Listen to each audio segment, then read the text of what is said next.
السلام عليكم ورحمة الله، ازيكم حبايب عاملين ايه؟ يا رب كلكم تكونوا بخير وفي أتم صحة وأحسن حال يا رب اللهم آمين. طلبتوا مني في فيديو الحصالة يا بنات اللي جبت فيه الساندوتش ميكر نعمل مع بعض ريفيو عليه. طبعا علشان في ناس كتير بتفكر تشتريه، يعني ومحتارة بقى تشتري أي نوع زي ما أنا كنت محتارة بالظبط، خصوصا بقى إن في أنواع كتير جدا موجودة في السوق. قبل اي حاجه حابه اشكركم بجد على تفاعلكم معايا على فكره الحصاله.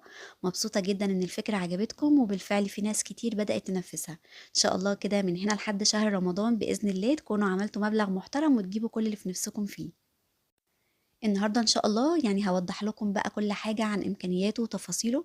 طبعا عشان لو حابين يعني او عندكم اي استفسارات باذن الله الريفيو النهارده يكون مرجع ليكم، علشان لو حبيتوا تشتروا السندوتش ميكر 7 في 1 ماركة سوكاني. ده شكل الكرتون يا بنات زي ما هو موضح كده في الفيديو. اللهم بارك الجهاز فيه 7 وشوش. هقول لكم بقى ليه انا اخترت ماركة سوكاني بالذات. اول ميزة طبعا يعني اخترته علشانها ان فيه تنويع كتير في الوشوش بتاعته. اكيد هنتكلم عنها واحدة واحدة من خلال الفيديو. تاني ميزة بقى انه ما شاء الله برضو بيجي بقوة 750 واط، ودي حاجة كويسة قوي. يعني في سرعة التسوية كده، كمان الخامة بتاعته يعني حلوة جدا. اللهم بارك، مصنوعة من البلاستيك المقاوم للحرارة، يعني مش بتسيح ولا بيجراله أي حاجة من السخونية بتاعته. طبعا الوشوش بتاعته موضحة زي ما انتم شايفين كده. شكل الكرتونة طبعا موضح يعني عدد وأشكال الشرائح اللي بتكون موجودة فيه، وهم 7 شرائح. في طبعا في السوق أقل من كده، في 6 في 1 وفي 3 في 1. فعلى حسب استخدامك انتي بتشتري، لو حابة طبعا بتشتري التوستر للسندوتشات بس، أو جهاز الوافل لوحده. طبعا على حسب بقى الفئة السعرية اللي موجودة في السوق والحاجة اللي انتي حابة تشتريها. الأشكال اللي معاه طبعا موضحة بالكرتونة، في وافل وفي جريل وفي وش للدوناتس وفي للجوزية وفي للتوست وكمان السندوتشات وفي المعمول وتقريبا باتيه وتنفع كمان للسندوتشات. الجهاز بيكون فيه لمبتين زي ما انتم شايفين كده. هو اوتوماتيك يا بنات، يعني مظبوط على التسوية. بصراحة حلو جدا في التسوية، انا جربته طبعا يعني قبل ما اعمل لكم الريفيو عليه. خصوصا بقى الناس اللي بتحب الاكل مقرمش شوية وبيكون فيه سنة قرمشة كده. تعالوا بقى نفتحه مع بعض كده ونسمي الله. ونشوف بقى كل الحاجات اللي بتكون موجودة معاه. ده بقى شكل الوشوش بتاعته يا بنات، بتكون جاية مغلفة بالشكل ده. كمان الجهاز بيكون مغلف حلو جدا، ومعاه طبعا أهم حاجة إن بيكون معاه ضمان لمدة سنة. ده شكله من جوه زي ما انتم شايفين، يعني بيجي اللهم بارك كده مغلف تغليفة حلوة جدا. طبعا علشان ما يجرالوش أي حاجة، وزي ما قلت لكم البلاستيك بتاعه ما شاء الله من البلاستيك اللي نوعه كويس. ده بقى شكل الكتالوج بتاعه يا بنات. طبعا يعني تقدري تقريه برضو تستفيدي منه كده، في حاجات كتير برضو مفيدة جدا. وكمان الضمان بتاعه زي ما قلنا يعني معاه سنة. طبعا في أجهزة كتير موجودة في السوق، ما حبيتش ان انا اجيب منها. اول حاجة معهاش ضمان. تاني حاجة الفئة السعرية بصراحة بتاعتها عالية جدا. الجهاز اللهم بارك زي ما انتم شايفين. زي ما قلت لكم اللهم بارك مصنوع من البلاستيك المقاوم. حجمه حلو قوي. يعني بصراحة بيبان في معظم الفيديوهات كبير، ولكن هو في الحقيقة حجمه حلو قوي، يعني تقريبا كده نقدر نقول قد سكتش او كشكول صغير. يعني مش بياخد مكان خالص. المميز فيه كمان ان السلك بتاعه كده تقدري تلفيه حوالين الدايرة اللي موجودة فيه من تحت. والفيشة بتاعته مش ثلاثية ولا اي حاجة، فيشة عادية جدا. اول شكل معانا هنا شكل الجوزية. طبعا يعني هنشوف مع بعض بقية الاشكال اللي موجودة فيه. وزي ما انتم شايفين اللهم بارك حجمه صغير، يعني مش بياخد معاكي اي مكان. خصوصا بقى لو هتنقليه مثلا معاكي في مكان، في رحلة او خروجة او اي حاجة، بجد هو حلو جدا. كمان طريقة استخدامه سهلة جدا، يعني هو فيه كده زرارين بتتك عليهم كده. بيطلع معاكي الوش بمنتهى السهولة، مفيش فيه أي صعوبة. الوشوش بتاعته زي ما انتم شايفين يعني اللهم بارك كده مصنوعة من مادة التeflon أو التيفال. يعني حلوة قوي، وبتكون كمان سهلة في التنظيف وغير لاصقة. هنا بقى الهيتر بتاع الجهاز من تحت كده ومن فوق متوزع بصراحة بطريقة كويسة جدا. من الحاجات اللي عجبتني قوي في الجهاز ان ده كمان بيخلي الحرارة تتوزع حلوة قوي. وكمان بيساعد ان التسوية تكون سريعة. هو التسوية بتاعته تقريبا بتكون نص دقيقة، يعني ممكن دقيقة الا ربع، مش اكتر من كده. بصراحة الجهاز حلو قوي، فيه مميزات كتير بجد حلوة جدا. نيجي بقى للوشوش اللي جاية مع الجهاز. طبعا شفنا الجوزية. ده تاني شكل بقى معانا الوافل طبعا من الحاجات اللي كلنا بنحبيها وبنشتريها كده، بتكون سعرها مبالغ فيه. بصراحة جربته في البيت حلو جدا، ان شاء الله هنزل لكم بالطريقة. سهلة وصحية وبجد حلوة قوي. كمان طريقة تركيبه وخلعه زي ما انتم شايفين بتكون سهلة قوي، معاه ضمان زي ما قلنا لمدة سنة. وكمان مع الكتالوج بتاعه كده تقدري تقريه وتستفيدي منه. عايزة اقول لكم يعني الاكياس بقى او الورق ده اللي بيكون محطوط جواه الوشوش، انا مش برميه، انا بحتفظ بيه لانه بصراحة بيحافظ على الوشوش بعد كل استخدام.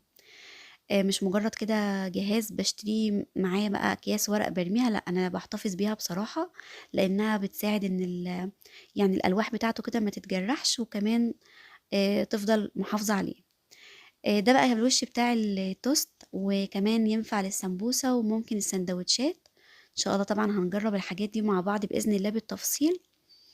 ونيجي بقى بعد كده الوش الجريل اللي هو بصراحة يعتبر حاجة أساسية أو يومية في الساندوتش ميكر. دي الجزئية طبعا شفناها مع بعض. هنطلع بقى كده الوش بتاع الجريل. عايزة اقول لكم جربت فيه البرجر وجربت فيه البانيه، وكمان ان شاء الله هعمل فيه الكفتة. هو بصراحة حلو جدا وليه استخدامات كتير. حلو جدا كمان للسندوتشات بقى المقرمشة والسريعة. طبعا كلنا بنحب شكل بقى الخطوط في السندوتشات وكده. فده بصراحة بيكون حلو قوي، بيخلي كده طعم السندوتش مقرمش وطعمه جميل. كمان ينفع للتسخين يا بنات، لو حابة تسخني كده في حاجة على السريع. برضو بتبقى حلوة في جدا. كمان شريحة للباتيه يا بنات، ويمكن دي جديدة بالنسبة لي ولكن بصراحة هي عجبتني جدا. تنفع كمان، فكرت ان انا ممكن اعمل فيها كب كيك ويكون شكله كده جديد وفي نفس الوقت كمان مختلف. كمان ممكن تنفع في التسخين، ممكن نسخن فيها الباتيه، نسخن فيها مثلا اي مخبوزات بالحجم ده. بصراحة حلوة جدا، وكمان يعني هتبقى عملية قوي. لو وصلتي بقى معايا لحد هنا في الفيديو، صلي على النبي في التعليقات وحطي لايك للفيديو علشان يروح لعدد كبير من الناس والكل يستفيد. نيجي بقى بعد كده لأهم شريحة، وهي شريحة الدوناتس يا بنات. عايزة أقول لكم اللهم بارك، أنا جربته بصراحة طلع حلو جدا، طعمه وهمي بصراحة. من غير بقى قلي وزيت، ولا بصراحة صحي وحلو جدا. بصوا هو طعمه مش دوناتس بالظبط، ولكن قريب جدا من الطعم الأصلي، وفي نفس الوقت الأطفال حبوه جدا. عايزة أقول لكم يعني لو في وجود أطفال، لا بصراحة الوش ده حلو جدا وهتستخدموه كتير جدا. في كمان شريحة للمعمول من الحاجات بجد برضو اللي حلوة قوي. تنفع في المعمول، تنفع في البسكوت. عايزة اقول لكم يعني اللهم بارك، كل حاجة فيه حلوة ومهمة وطريقتها سهلة خالص. طبعا تقدري ترجعي للوصفات، موجود كتير على الوصفات على اليوتيوب. وان شاء الله في خلال الفيديوهات الجاية هنعمل كل الوصفات دي مع بعض بإذن الله. عايزة اقول لكم كمان طريقته سهلة خالص. انا طبعا بعد ما جربت فيه اكتر من لوح. اللهم صل وسلم وبارك على سيدنا محمد يعني. لا طريقته سهلة، وفي نفس الوقت استخدامه سهل وتنظيفه سهل جدا.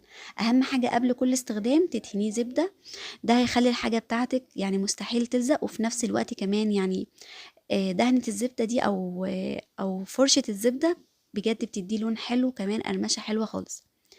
الجهاز اللهم بارك حلو قوي، جربت فيه حاجات كتير. زي ما قلت لكم اهمهم الدونات الصحيه، وطبعا الساندوتش الجريلا اللي تقريبا كل يوم بستخدمها في تسخين بقى الاكل، مثلا كفته، البرجر، السندوتشات. طبعا كلنا بنحب الخطوط بقى اللي بتبقى موجوده في الساندوتش وكده. لا بصراحه حلو جدا ما شاء الله. هتقدري تعملي فيه كل حاجه واكتر من وصفه. هينفع كمان الناس بجد اللي بتشتغل اونلاين من البيت وبتعمل مشاريع. الاكل فيه صحي من غير زيت. اعتقد الحاجة الواحدة فيه بيتعمل فيها اكتر من وصفة. ممكن تعمل حلو، ممكن تعمل حادق. نيجي بقى الماركة سوكاني، ليه اخترت الماركة دي؟ بصراحة هي تعتبر من الماركات الرخيصة الموجودة في السوق، يعني مقارنة بقى ما بين كنود وبلاك اند ديكر وماركات تانية طبعا كتير. لا هي بصراحة حلوة جدا بالنسبة لفروق الأسعار اللي بتكون حوالي يعني فرق السعر بيكون بيبدأ من 700 جنيه وممكن يوصل ل1000 جنيه. لا يمكن علشان هي طبعا لسه ماركة مش معروفة. بس بصراحة أثبتت نفسها في أجهزة كتير في الفترة الأخيرة، وده اللي عجبني فيها. عجبني كمان قوي إن لونه أسود، ويمكن دي أكتر ميزة، لأن شفت بعض الأجهزة من الساندوتش ميكر لونها أبيض، وده بيخليها طبعا مع الوقت ممكن لونها يحروق، واللون الأبيض بتاعها يعني ما يكونش لطيف وكده. طبعا ده بيكون بقى من البخار اللي بيطلع أثناء التسوية، يعني في وجود سخونية وكده. لكن بصراحة السوكاني عجبتني جدا ان لونها اسود، وكمان اللون شيك جدا، والبلاستيك مصنوع من البلاستيك الاصلي المقاوم للحرارة. كمان اقصد ان ده بيخلي اثناء التسوية مع الحرارة والدخان مش هيبان فيه اي لون، وده يرجع لان لونه اسود زي ما قلنا. وطبعا ده يرجع للحفاظ عليه وكمان طريقة تنظيفه بعد كل استخدام. يمكن دي الفروق اللي خلتني اختار ماركة سوكاني طبعا بعد بحث كتير. وزي ما قلت لكم فرق السعر، انا اشتريته بحوالي 1850 جنيه. سعره طبعا كان اقل من كده بكتير قبل زيادة الاسعار. عايزة اقول لكم الجهاز اللهم بارك حلو قوي. انصح اي حد محتار يشتريه على طول، هو كان بصراحة اول اختيار بالنسبة لي لما فكرت اشتري ساندوتش ميكر. جربت فيه طبعا حاجات كتير، ان شاء الله هنعملها مع بعض بالتفصيل في الفيديوهات اللي جاية. دي كانت تجربة من ضمن التجارب اللي جربتها فيها يا بنات، تجربة الدوناتس. بصراحة النتيجة أبهرتني بجد. حلوة جدا، عجبت ولادي، طعمه حلو صحي وخفيف، طعمه جميل جدا. بصراحة كنت عايزة أقول لكم يعني أنا كنت باصوّره معاكم، ولكن للأسف النور قطع وما عرفتش أكمّل تصوير.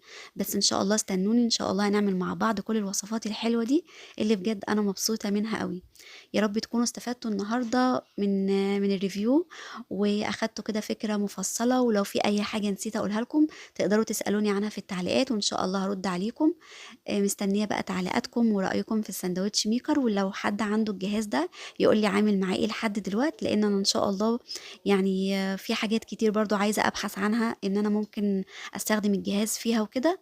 طبعًا مستنية رأيكم، مستنية تعليقاتكم. ما تنسوش بقى لايك للفيديو علشان الفيديو يوصل لأكبر عدد من الناس والكل يستفيد. استنوني بإذن الله في الفيديوهات الجاية وأشوفكم على خير وأقول لكم السلام عليكم ورحمة الله وبركاته.